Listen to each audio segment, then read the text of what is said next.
I wanted to be at Texas State.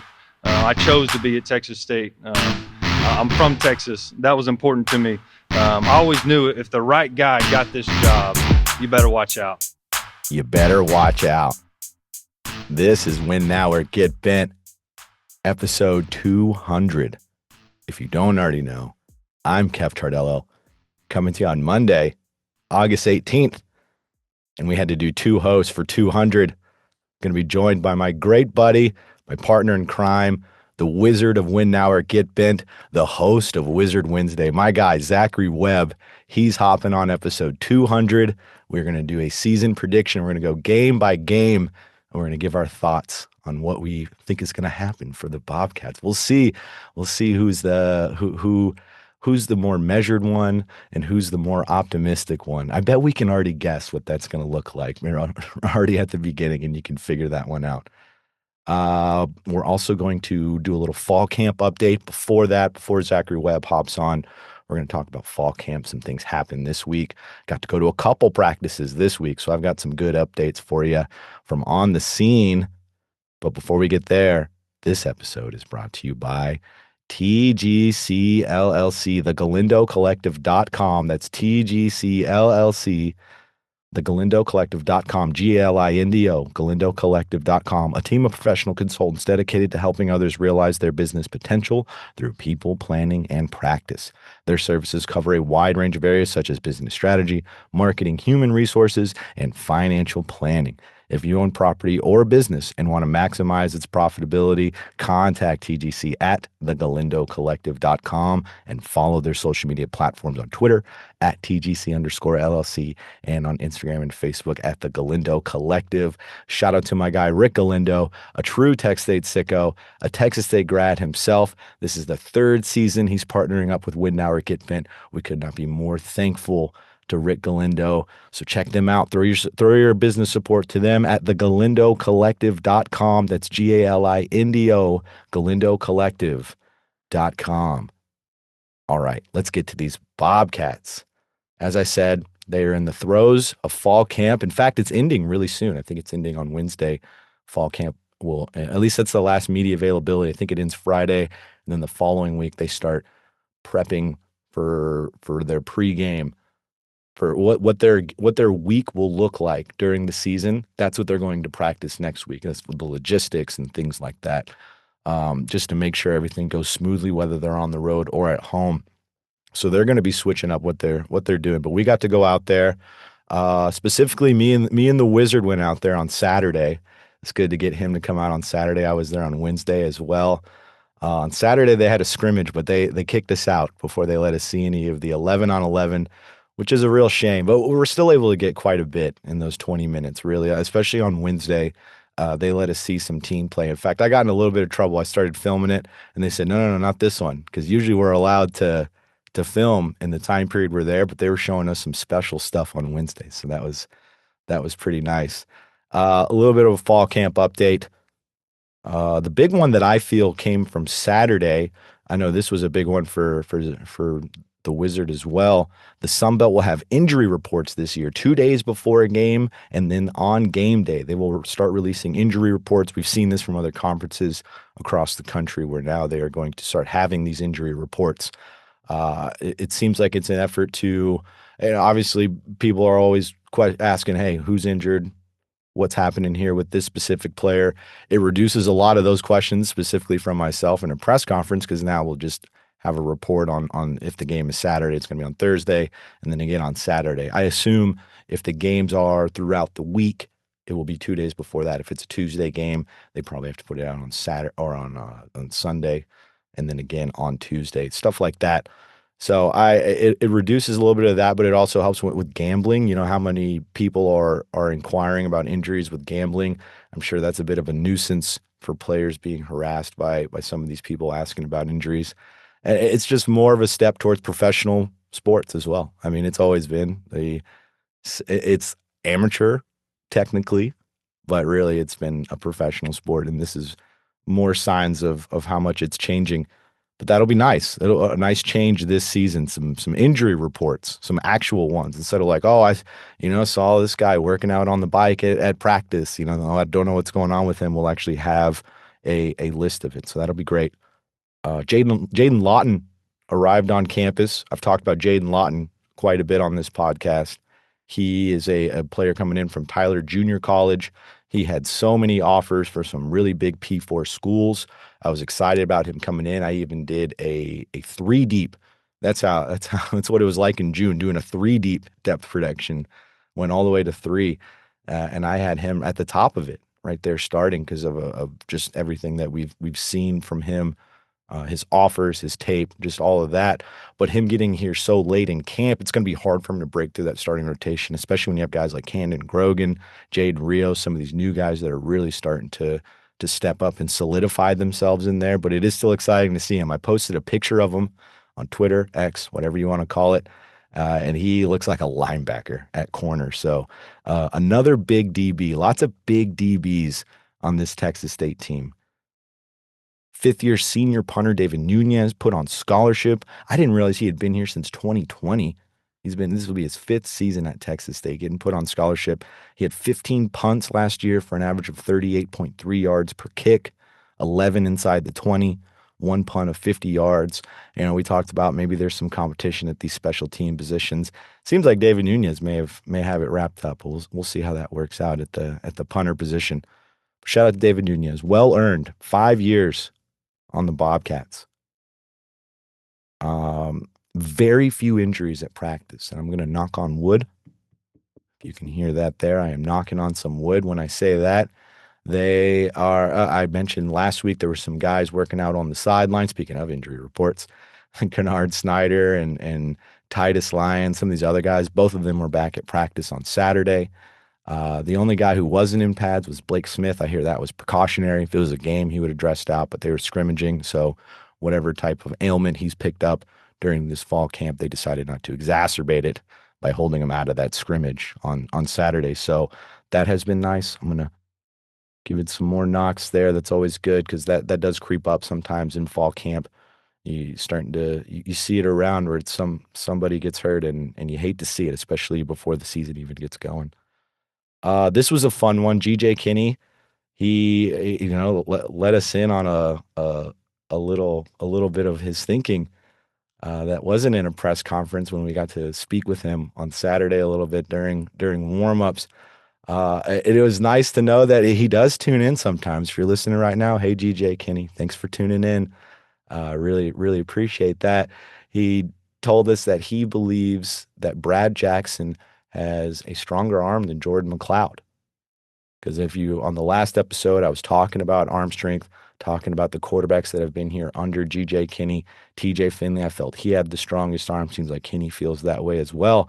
But he was saying, don't sleep on Brad Jackson's arm. It's a really, really strong arm. And that it wasn't knocking Jordan McLeod at all. I mean, obviously, he got an invite to the Tampa Bay Buccaneers camp, rookie camp. So I mean, you have to have a pretty good arm if they're doing that. So he wasn't knocking his arm at all. I think he was more standing up for Brad Jackson and how much he believes in his arm. So I thought that was very interesting for him to offer that up. And when you look at him throw, you can see the strength and the velocity in it. I think it's going to be really, once we start to get out there in game and start to see more of Brad Jackson. I hope we get to see that a little more. I even asked Brad Jackson, what do you think on Wednesday, if you saw on Twitter or I'm sure they posted the interviews on YouTube, the school did. I asked Brad Jackson, what do you think when people say you're just a running quarterback? And, he had a real nice diplomatic answer for it where he does like, I hope I can prove to y'all in this room that I can throw the ball. So definitely something they are aware of. Brad Jackson, not just a runner. He can throw the ball. So excited to see that. On the next episode 201, we're going to do an end of fall camp depth chart prediction. I'm going to go back over it. I thought about throwing it in here. I didn't want to make 200 too long. Kind of wanted to save some good content for you right in the last couple weeks of the season. Can you believe that?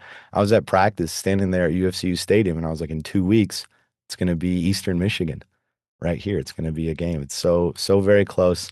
So very excited, but we still have those 2 weeks where we gotta fill some content. So I'm gonna push the into fall camp depth chart prediction back a little bit. But there is a position I do want to talk about. It's on defense, the star position. If there's any position on the three deep depth chart prediction I did back in June that I wasn't the most confident in, it was star. I feel like I even said that at the time. Wasn't really sure, especially with Jordan Polk. We've seen what he's doing with the Patriots, doing some great things. I know he had another touchdown saving tackle on Saturday that I saw. The game before that, he had an interception. I've been reading some of the Patriots reports, and they say it's still a long shot that he makes the roster, but a good chance he actually makes the practice squad. Hope he breaks through and actually makes that roster. But I digress because that star position is very important. We saw Jordan Polk step in there. He came in, transferred in, and really made the most of that. Was laying the wood, was doing some great things at that star position. So it's a big hole to fill, and they had some transfers out as well. That Coleman is who I'm thinking of. He was a West Virginia player that came in and then he transferred out. That's who I was kind of before the summer and everything. That's who I was thinking would be at that star position come this season. But when we asked GJ Kinney about it, he said Amarian Atwood has been stepping up. Two players he named specifically. He leaned more towards Amarian Atwood. Seems like he might be the starter, but he also mentioned Will Mitchell. If you know those names, you may not know those names because they haven't been talked about a ton. Both of them are players that were recruited out of high school by this coaching staff. Amarian Atwood was in the first recruiting class for GJ Kinney. Will Mitchell came in last year. Amarian Atwood's been here for 2 seasons. As a redshirt sophomore, took a redshirt his first year in 2023. 6'1", 185 pounds. He's played in 11 games, just 1 tackle, but heaps and heaps of praise over the last 2 years. We keep hearing the name Amarian Atwood. Amarian Atwood wouldn't pop up in games too much. Looking for number 23. It seems like this year is going to be his year. After 2 years of working in this defensive system and developing, seems like they are trusting him at that star position, pretty important position with these defensive backs. And then Will Mitchell himself, he came in last year as a true freshman. He's 5'10", 185 pounds, true sophomore because he played in 11 games on special teams last season. 3 tackles, a tackle for a loss in his time last year, mainly on special teams, as I said. But in high school, he was a track star. He has been on my radar for this specifically, where he won the 5A state championship in 2024, running a 10.4200, which is incredible. That is incredible lightning speed. So I can see why they are excited to get him into the mix. But really why I wanted to note these two before we get to the season prediction with Zach and I is this. In this transfer portal era, here's 2 players that they went and got from the high school ranks that they developed. Will Mitchell 1 year, Amarian Atwood 2 years, and now they're getting their time. I feel like that's rarer and rarer in today's college football. So it's really nice to see that recruiting is still the lifeblood of these college football programs, even though the transfer portal has made it almost like there's 2 lifebloods where you can do it. Technically, I guess recruiting is still the transfer portal. But these classes that start in high school where you get these young guys in as freshmen, you get your hands on them. They haven't learned any bad lessons with any other coaching staffs.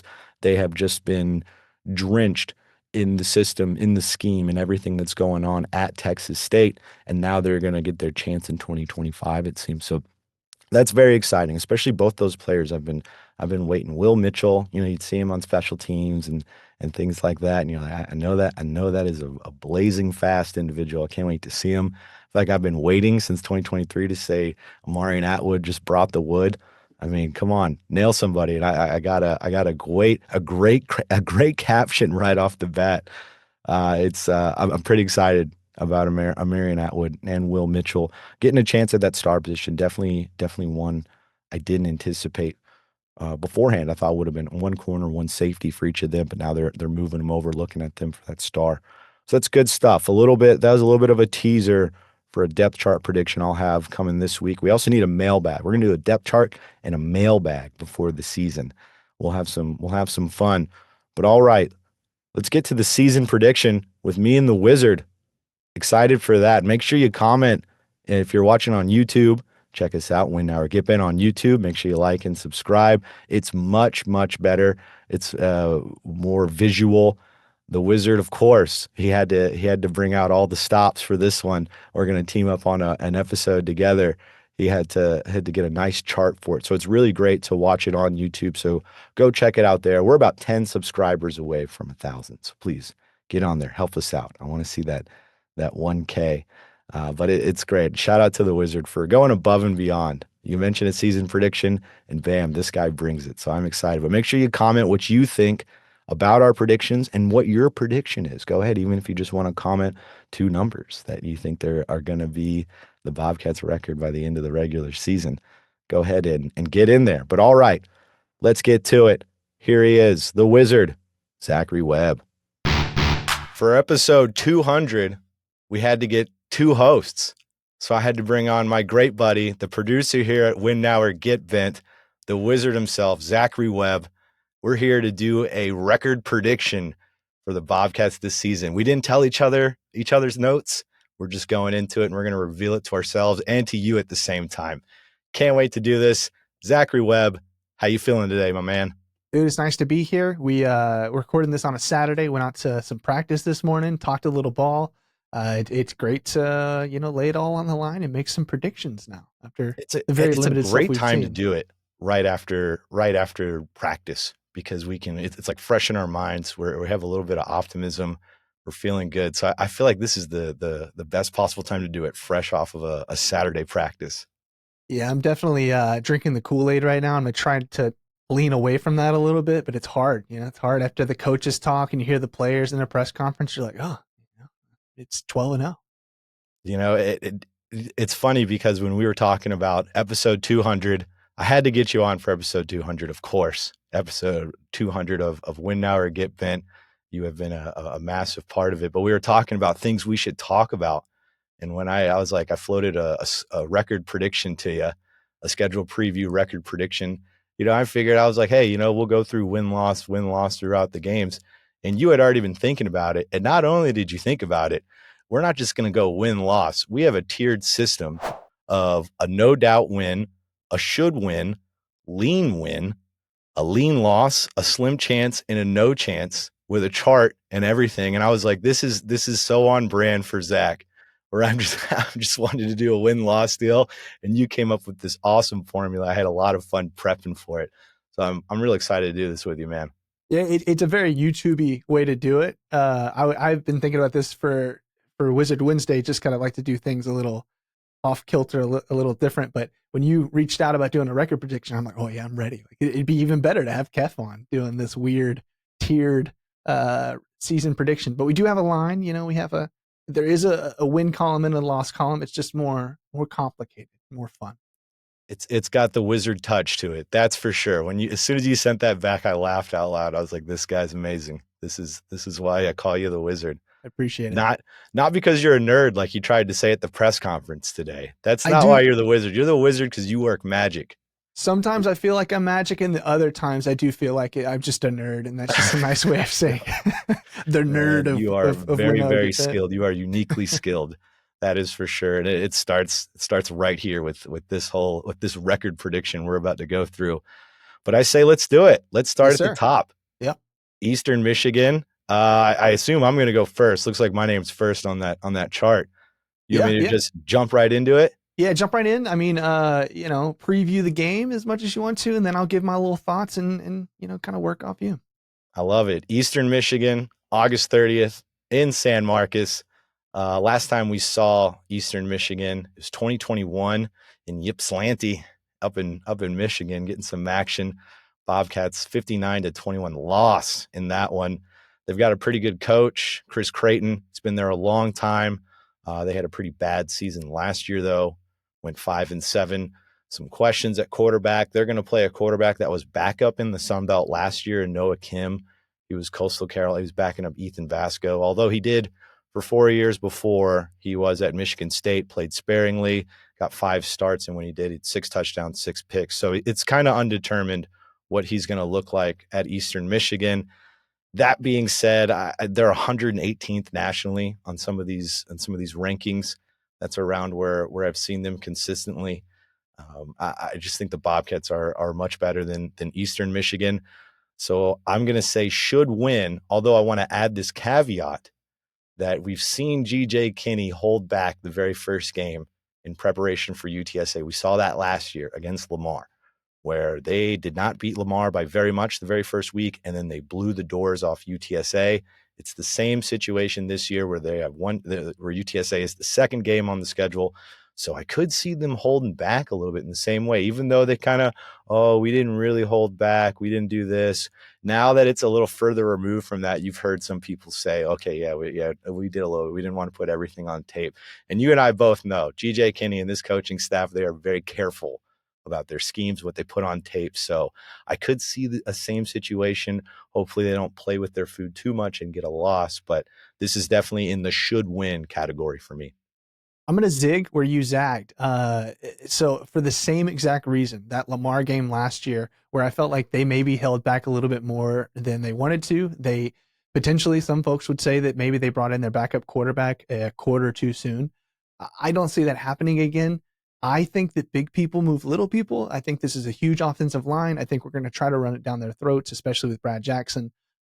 This Eastern Michigan team was 5-7 last year. Only scored 25.9 points a game. They allowed 27.9. So they're underwater with their scoring last year. Same coach, unknown quarterback situation. Give me a no doubt win. Texas State's going to go 1-0. And I think that I think blowout situation. I think 3-4 quarterbacks for Texas State. And I said that last year, but I think we've learned from Lamar. So there you go. Are we going to have another Jackson State 77 points against Eastern Michigan? I don't want to disrespect Eastern Michigan. 40, 50 points, though, I think. Maybe not 77, but 40 or 50 points. I think that Lincoln Perry's going to get quite a few touches. He's going to be in the end zone a couple times. I love it. I love it. Come out the gate swinging. That's what we want to see for sure from him. A little more optimistic than me. I'm surprised there. That's good. That's what I want to see. I feel like I'm the more measured one so far. I feel like that will change the further we go on, though. Probably. Further down the tier list. What do we got? UTSA next up. Yes, sir. UTSA. We just jump in it. Oh, okay, cool. I was expecting the tier to move. I was like, I don't know what's going to happen with it. It stays the same. We put the logo where we pick them. I got it. I'm in on it. Yeah. As you can all see, if you're watching our YouTube channel, this is way better visually. So you should get on YouTube, subscribe to our YouTube channel, Win Now or Get Bent. Check us out. We're so close to 1,000, like 10 away. Zach and I have been checking it often, being like, we're getting there. So get on there, check it out. It's way better visual. Because my guy Zach is in control on this episode. As you can tell, I am not this technologically advanced. But let's go on. Game number 2 at UTSA. The last time the Bobcats and the Birds played in San Marcos last season. What was it? 49-10. Big beatdown for the Bobcats. Owen McCowan, I can remember that pass rush was getting after him in the first half, so much so that we saw Eddie Lee Marburger in the second half. Owen McCowan is going to be back. He does have a lot more experience under his belt.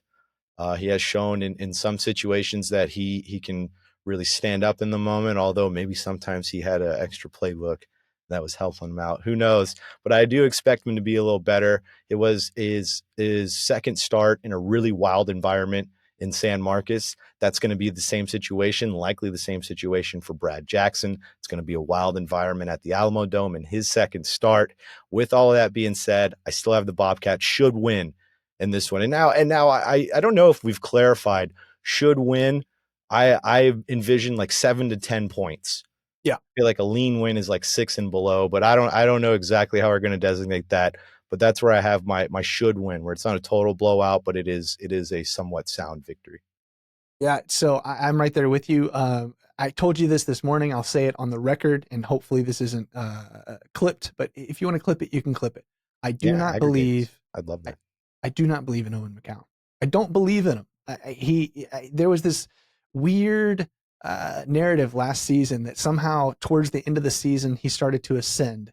And that just happens to correlate with that Memphis game where he started ascending with other people's playbooks, it seems. I don't believe in the guy. I'm sure he's a nice kid. But as far as a quarterback, I don't think he's the second coming of Frank Harris. And even though it's at home, their defense plays a lot of quarters coverage, a lot of palms, a lot of kind of, it doesn't mesh well against what we do. I am right there with you. Should win. I'm hoping that we leave San Antonio happy week 2. You have to do that. You have to make the drive up I-35 happy. It was nice driving home last season with that. So it'd be nice to go to the Alamo Dome. Strong words for Owen McCowan though. Definitely not a believer with Zachary Webb, and you could be right. And whether it's fair or not to call his character into question with that whole fiasco, you talked about it on Wizard Wednesday. That was a great episode. And I definitely know your strong feelings on that one, where I think it's fair to call into question his character with that, with even accepting the playbook. He can say what he wants, but the response in those messages were there. So there is he is more questionable for me than he was after the season ended last year. So I think you're warranted. But I'm with you. Should win for the Bobcats. They're also coming off of a Texas A&M game where I don't expect him to get many snaps in the second half. Usually Traylor will pull out the starters if they are getting beat by a bigger team. So I don't necessarily think that he's still going to be knocking off some rust against us. I think that's going to be a problem. Great. Week 3, Bobcats, big one on the road, going to Arizona State. This is the team we saw last season in San Marcos. It was a close game, 31-28. Great game. Felt like the Bobcats had it up until about 6 minutes left. I feel like that was a time where Arizona State, they came into San Marcos after not far travel, but they came in there as a weekday game, probably underestimated this opponent, and they almost lost. And I know that they remember this one. It's going to be on their mind. They're ranked number 11 in these polls out there. So I hate to say it, but I'm giving this one a slim chance for the Bobcats. Unfortunately, I'd love to be wrong. I'd love to eat those words. It would be great, but that's where I'm feeling. I feel like it's going to be 2-0 going into it, and a little bit of a reality check when you face one of these teams that is highly ranked like they are, and worthy of the ranking, in my opinion. Yeah, absolutely. Returning quarterback as well. Obviously, their very good running back, who I cannot remember right now, Scadaboo. He is gone, but Sam Levitt is an early Heisman candidate. He's on some of the lists. I think that's a problem. Like you said, the travel. So when I made this list, I saw the no chance at the bottom, and it made me nervous. Like, am I really going to put a game at no chance? But I feel like if you're going to put it any game at no chance, it has to be this game.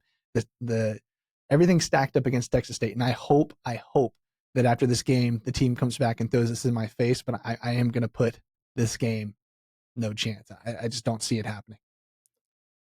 You put it no chance. I'm putting it. I mean, mostly because I made this and I feel the need to make sure that we use on the levels. But yeah, no, I mean, if you're going to say no chance, I mean, it's number 11 ranked team in the nation, right? If they're humming, we should have no chance. And that's just the way college football works. So I respect it. Your need for organization to make sure every column and row is accounted for and has at least one logo. But I disagree. In fact, you can erase no chance, because I don't think I'll ever give the Bobcats no chance. And there's always a chance. There's always a chance. I figured you can get in there, but I respect it. I respect the strong prediction. Yeah, had to use it. I mean, that's just kind of the way it is, right? If I'm going to use no doubt, I feel like I also need to use no chance. So, well, good. Don't worry. We'll have more representation here when I'm talking about Nicholls. We have Nicholls coming back into town, first time since 2019. I should have made that note. I'm pretty sure. Remember, that was a resounding win, like 24-3. The battle for the paddle. If a lot of you don't recall the battle for the paddle, going back to the Southland days, the whenever Texas State and Nicholls State would square off, the winner gets a paddle. The Bobcats, last meeting with them, I think it was 2010, 2011, Texas State won. And Nicholls, they won the one prior, so they had the paddle, but they never gave up the paddle because they knew Texas State was moving out of the Southland and going to the FBS. So they claimed, because they weren't in conference, the Bobcats weren't due a paddle. They came back whenever that 2019, 2020, somewhere around there, and they lost again, didn't give the paddle up again. They are coming back in 2025. They owe the Bobcats a paddle. They're still going to owe them a paddle. This is a no doubt win for the Bobcats. They're going to hand it to them. It's the curse of the paddle, if you will. They don't deserve to win because they held on to that deal, and we need it. There's a nice new trophy case in the South End Zone complex that they just renovated. All the renovations. One of them is a big trophy case right at the front of that South End Zone complex. So I really want to see a paddle in that one. So no doubt for me on that one for the Bobcats. Yeah, this is another team last year, 4-8 in the Southland. This is another underwater team, as I like to call. So they scored 22.7 points per game. They let the opponent score 23.25 points per game. So underwater, I don't like their chances. So I'm right there with you. No doubt. All right. Give us the paddle.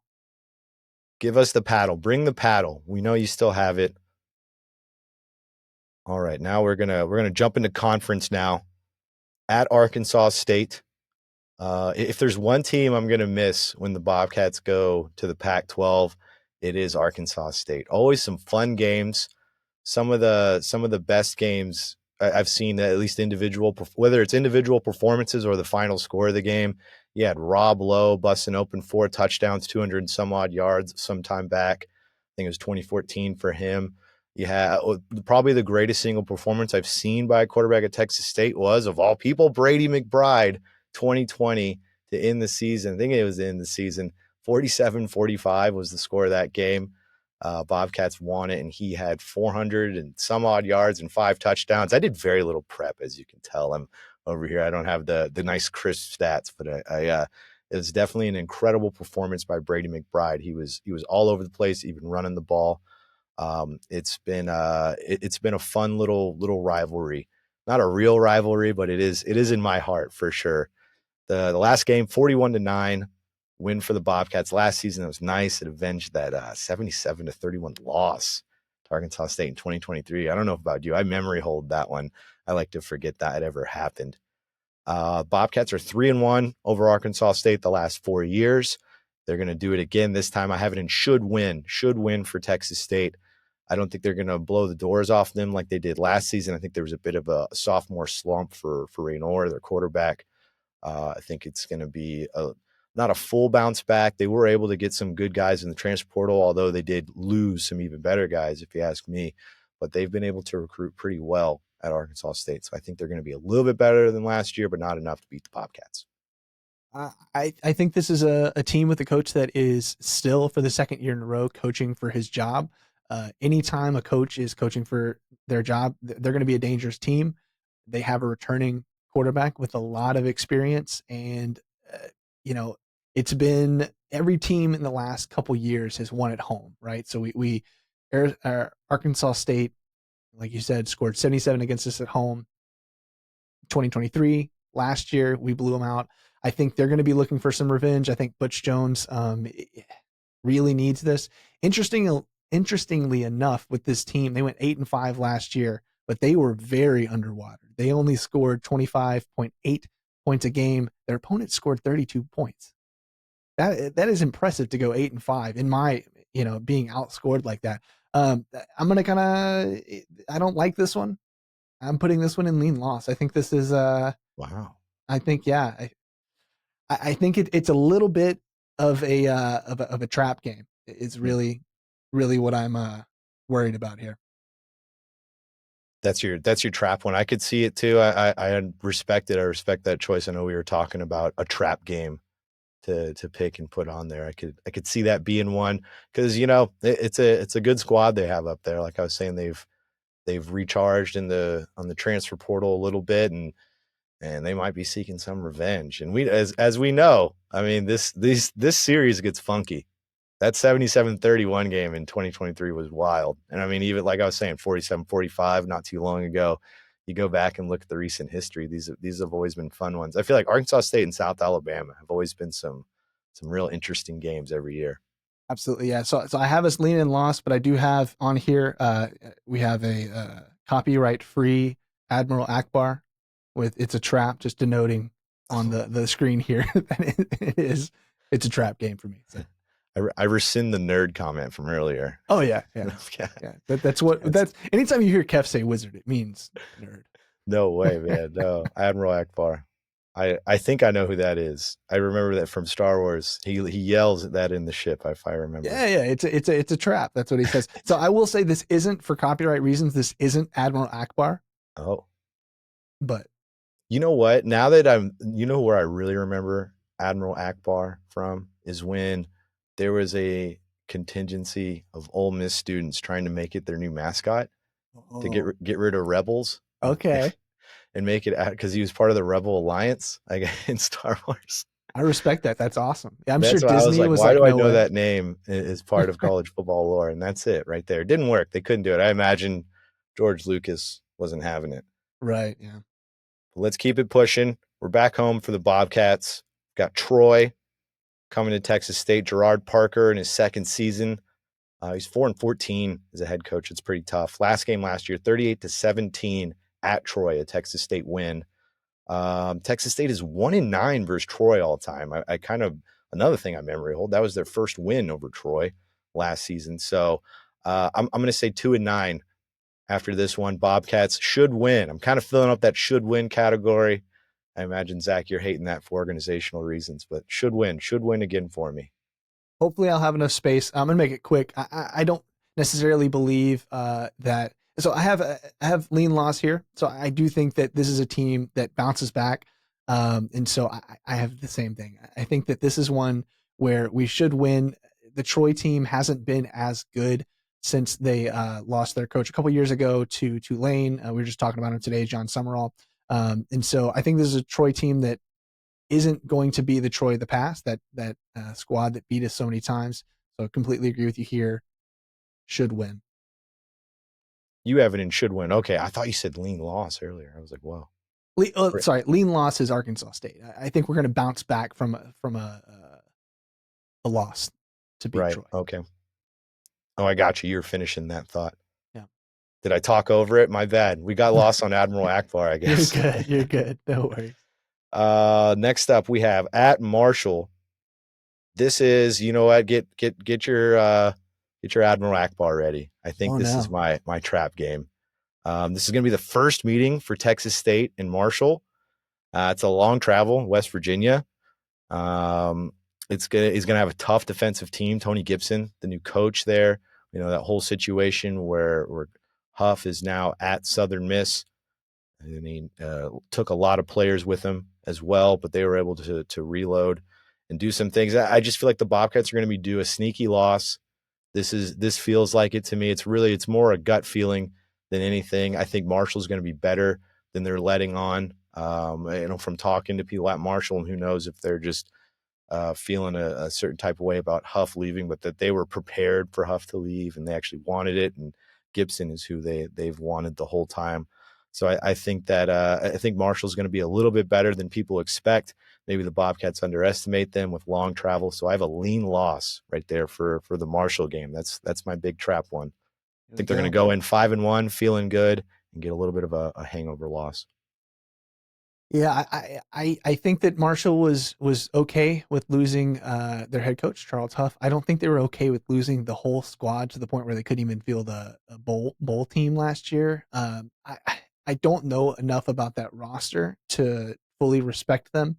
I think that when you have something that is that dramatic happen in the offseason, teams can go one of two ways, right? They can use that fuel to win quite a bit. But I think Marshall losing your coach after that successful of a season, it's going to be rough. It's hard to rally. I have this as a should win for me. Boom. There we go. See, I had a feeling we'd differ on that one. Yeah. I was like, for me, it's that Marshall, it seems like they're going to be down, but I feel like that's going to be a much more intriguing meeting. I love it. Think like ODU last year. I think that might be why I'm feeling that for this game. Absolutely. It's perfect trap game. I mean, because we've seen it happen in the past to this team. So that's great. Well, next up, JMU, 10-day break for the Bobcats after going all the way to West Virginia. Then they have a Tuesday game with JMU. The last game was 40-13 loss at JMU. It was the last year of the Spav era. If you remember, that was the game where he came out with the jacket that didn't have a Tech State logo on it. I got in a little bit of trouble asking about that, but there was some foreshadowing there as we saw that season ended. This is a Tuesday game, as I said. Bobcats were 2-2 last season on weekday games. 3-2 if you're including the bowl game. That was on a Friday. At home after 10 days off. They're going to be thinking about that loss in West Virginia. I'm going to give this one a lean win, maybe a trap game for JMU, but not the Bobcats. I have a lean win, bit of a surprise win for the Bobcats, but that's how I'm feeling when JMU comes to town on a Tuesday.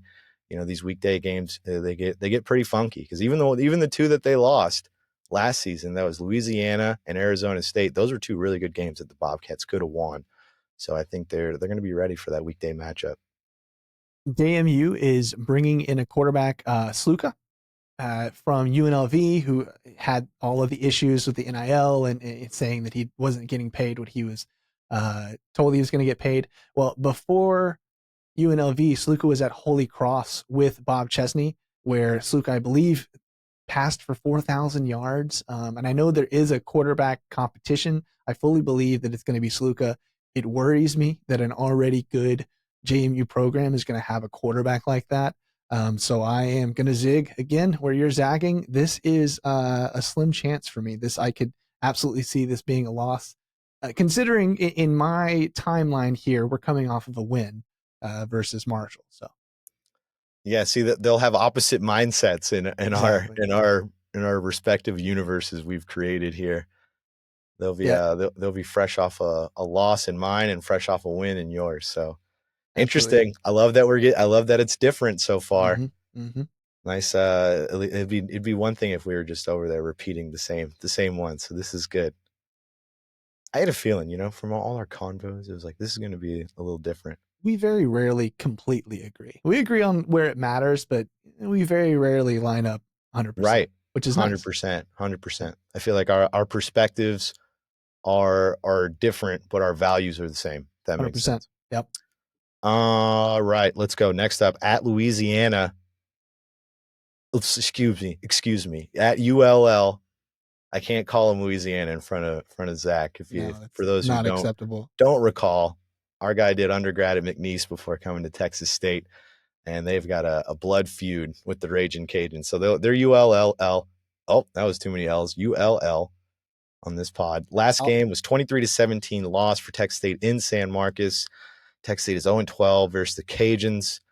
It's going to be another tough loss after a big road win for them. 6-3 is going to be their record here. Lean loss. Sorry, that's what I meant to say. 6-3 would be their record, but lean loss for the Bobcats against the Raging Cajuns. I hate it.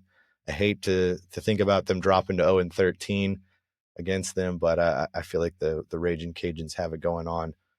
But I'll let you take it away, Zach. Hopefully you have something better for the people here on this one.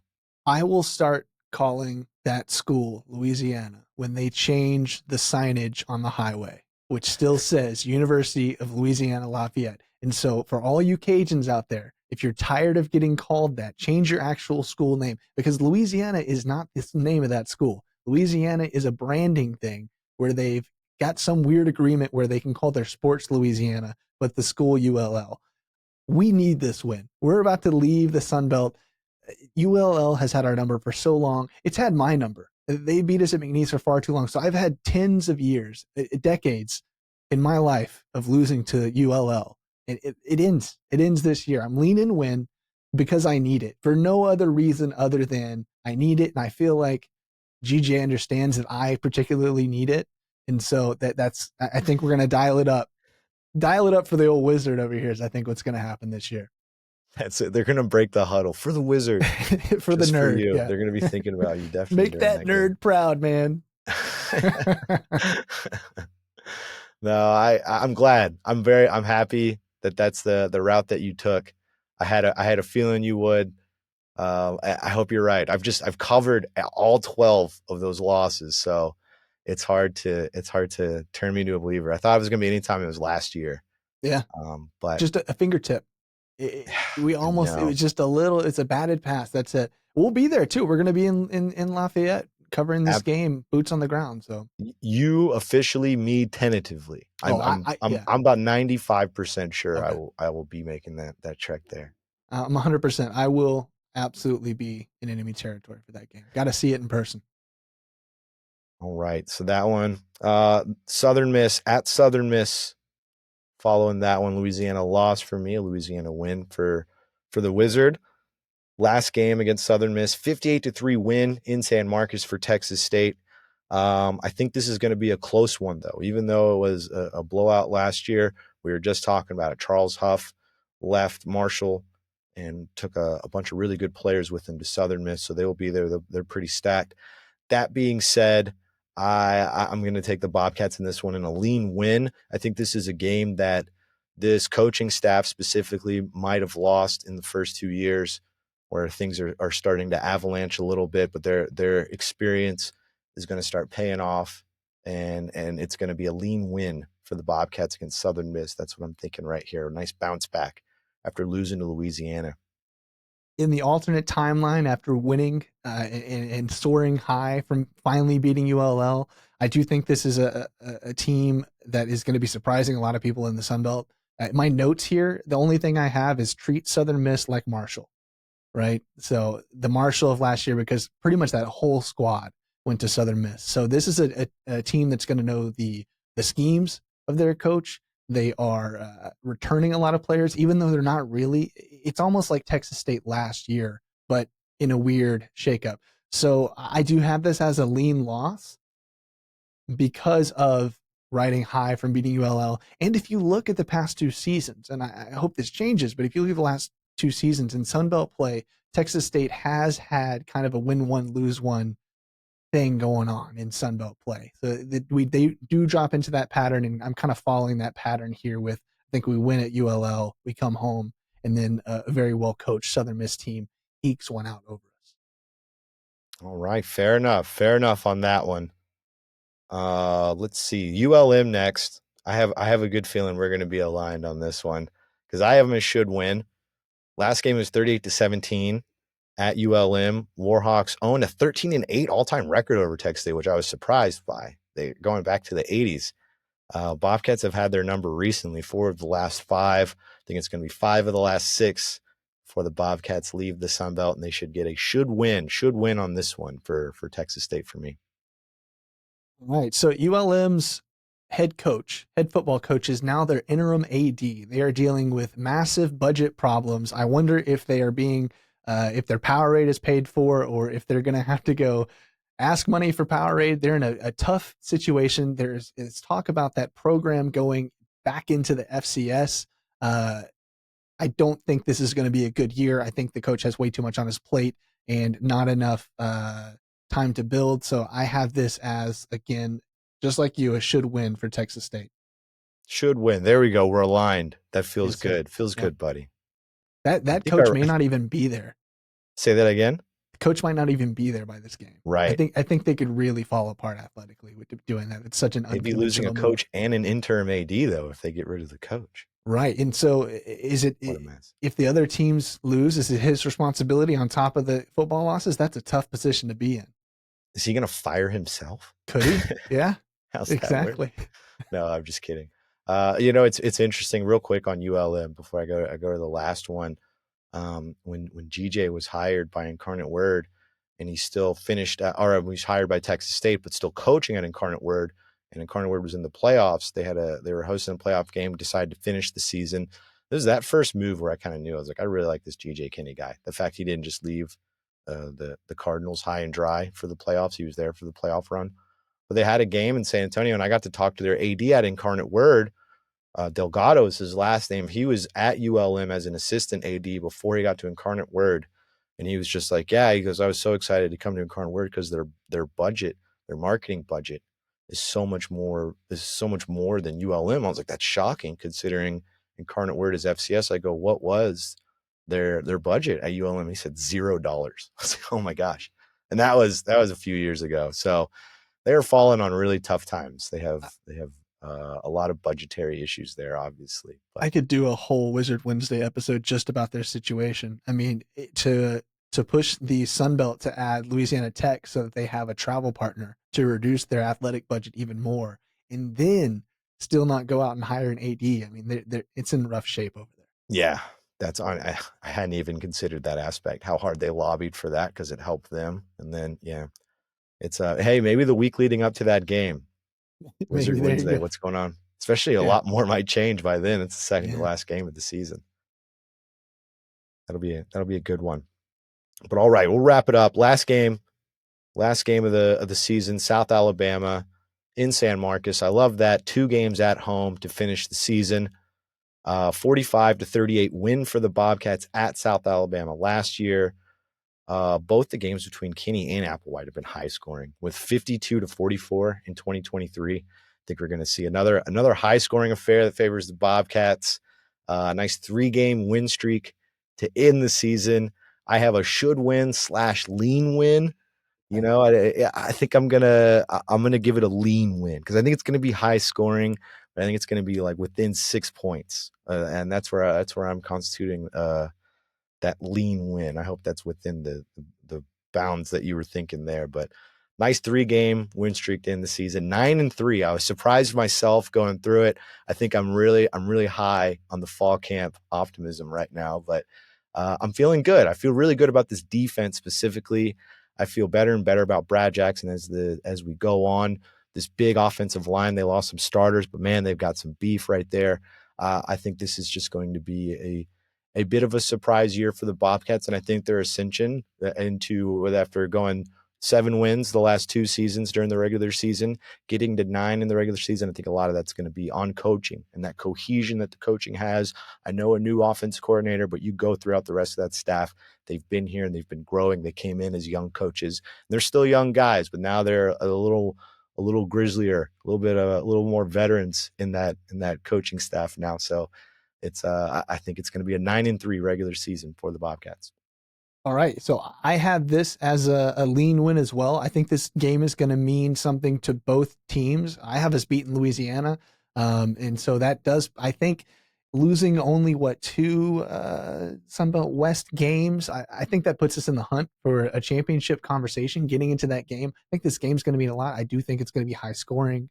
Last year, the South Alabama offense scored 34 points a game. Texas State scored 36, but they're one of the higher scoring squads in the Sunbelt Conference. I went back to McNeese for a second there. The Sunbelt Conference. And so, but I do have this. I think that when it matters, Texas State wins quite often. I think if we're in the hunt in the last week of the season, I think that GJ and company pull off a really close win. And maybe we go jump in the river twice this year. 2 different times, bowl eligibility and Sunbelt championship, huh? Yes, That's sir. what you're thinking? Yeah, I think so. Yeah. I like it. You know, and that's something that we probably should have thought of before this is will 8-4. Is that what you have them at? I'm an 8-4. Yeah, 8-4. Absolutely. 8-4 and then 9-3. Is that enough to make the Sunbelt championship?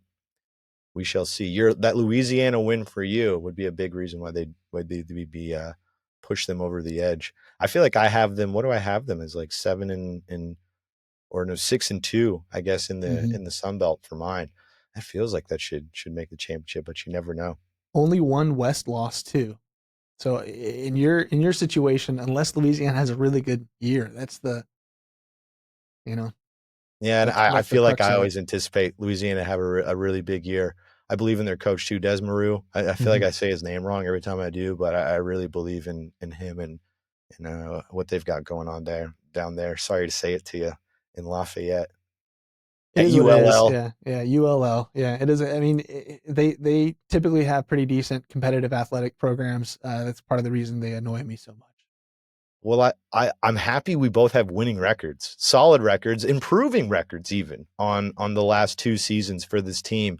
I know I kind of laid it out a little bit that I really believe in this coaching staff. What goes into it for you when you're like, even though so many losses at some key positions, what is it about this team that you see them improving even just by 1 win?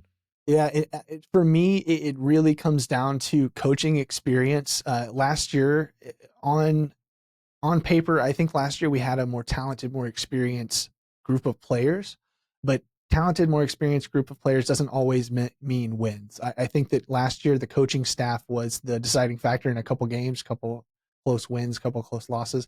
I believe in the maturation of this coaching staff, and I guess I believe in Brad Jackson. I think it really comes down to, I think that he's going to have a good year. I think that if he starts all 12 games, we're looking at 8 wins, 9 wins. If we start playing quarterback merry-go-round, it could look rough real quick. So this is a Brad Jackson 8-4 on my side, I'll say. I love it. I love it. It seems like every time we see him come to the podium or throw at practice, it's just you just see it more and more on him. The only thing that we're hanging on him is he's young, but he won't be young after this season. That's for sure. Oh, Zach, I exhausted the battery. Let's go. Okay. I mean, that's. Can you still hear me? Yeah, I can still hear you. Yeah. Okay, well, great. Well, then I guess we're going to wrap this up because now I'm gone, huh? Let's just do it this way. What a great way to cut it out. That's hilarious. I'm pretty sure I plugged it in. It's a little different in the new studio. I think I may have forgotten to plug in the battery. But Zach, I wanted to say thank you for coming on episode 200. And for hanging with me for as long as you have. It's been over 100 ebosodes. It was around 80 that you came on and you started helping me out, and you've really helped elevate this whole deal. We've seen it grow a whole lot, and I know we've poured our hearts into this whole deal. And even you're always willing to roll with the punches, do more changes, do things you haven't done, like Wizard Wednesday, which is awesome. I know the people loving Wizard Wednesday. GJ Kenny's loving Wizard Wednesday. We heard him say he tipped it off that he's been listening to our guy Zachary Webb on it today. That was pretty cool. And so I just want to thank you. We wouldn't be at 200 without you. We wouldn't be growing as much as we have. And I'm so happy to be doing this with you. I couldn't do episode 200 without you. So thanks for joining me. Appreciate that, man. It's been a thrill. It hasn't felt like 100 and whatever episodes. It feels like we just started this, or at least I just came on board is what it feels like. I appreciate the opportunity couple years ago to come on and fix some audio and see my role expand and expand and expand and to the point where we are now where, getting to talk a little bit, doing some wacky episodes here and there. It's been a lot of fun. Really thankful for you for having me, the growth and the willingness to kind of go with my ideas sometimes like this tiered list instead of just doing a win-loss. And then really I'm thankful for the fans and everyone who's listening. You say it every pod. I don't want to jump in ahead of you here, but if we didn't have them, we would be speaking out into the void. There would be no reason for us to do this. And so really thankful for you for the opportunity, and then them for, keep listening and watching and everything they do. Without you, we wouldn't have a tiered prediction list. And that is it's like I was saying earlier, it's such a Wizard thing to do. I love it. So it's above and beyond. That's what it is. What you hit me with a phrase at the very beginning when I first met you. I believe it was under promise and over deliver. And I'll be damned if you don't do that every day of your life, man. So that's really, the Wizard really special. Appreciate you. Promise very little. That's right, man. Hey, Wizard Wednesdays, check them out. Coming every Wednesday. We'll be having them out there. Thanks again, Zach. We'll see you on Wednesdays. See you, Kev. That was great. Thank you again to Zachary Webb for jumping on here. I have him at 9-3, the Wizard at 8-4. I feel like those are good, measured, optimistic viewpoints.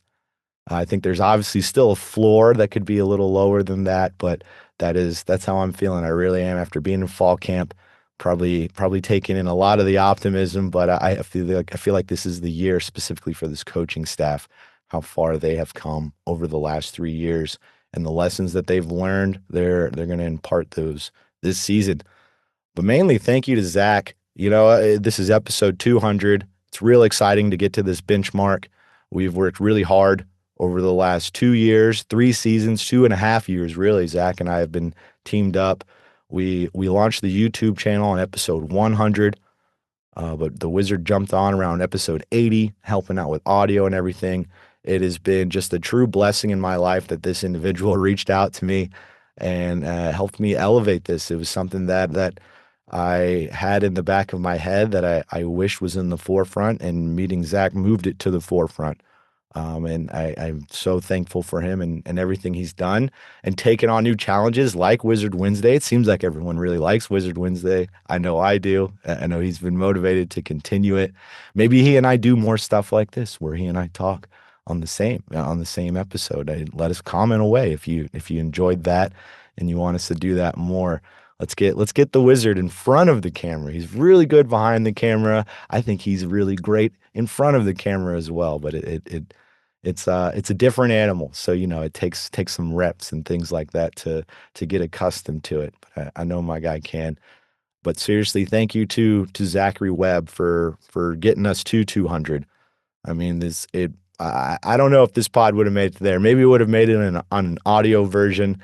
Wouldn't have had as many people listening to it, that's for sure. So big shout out to my guy, Zach, the Wizard, Zachary Webb. All right, make sure you check out our Patreon page, patreon.com/winnoworgetbent. Check out our merch site, WNOGB.com. I've got the Mad Cat shirt on right here. If you're watching on our YouTube channel, Win Now or Get Bent on YouTube, like, subscribe. So close to 1,000. I keep bringing it up. Sorry, try not to over push that one, but I really want it. Check us out on Twitter at Win Now or Get Bent. Check us out on Instagram at WNOGB. Make sure you like, subscribe, comment, all that good stuff. If you're an audio head on Apple or Spotify, get in there, give us a rating. Make sure you're subscribed so it downloads right to your phone so you can get it as soon as it comes out, because we're going to be ramping it up. We went real hard in June, I feel, and then July it tapered off a little bit, picking back up more in August. We're going to be hitting it hard over here at Win Now or Get Bent. So buckle up, Bobcats. We're coming. Thank you to TGC LLC, another season with them. I'm excited for that. Another thank you to Zachary Webb, the Wizard. Great editing, as always, my guy. Big shout out. The biggest shout out of them all to you sickos for tuning in. Our numbers continue to grow. Our feedback continues to be great. We everywhere we go when we're covering something for Texas State, I feel like there's a new person that comes up and says, whether it's Zach or me, coming up and being like, "Hey, I love what y'all are doing. This is great," and it fills us up with so much joy to bring this content to you, to deliver it to you sickos. It's a big season. Let's go. Big season coming up, and make sure you check out Wizard Wednesdays. Big stuff coming up. My guy has been planning it out, so he's got some good stuff cooking over there. So make sure you get ready every Wednesday.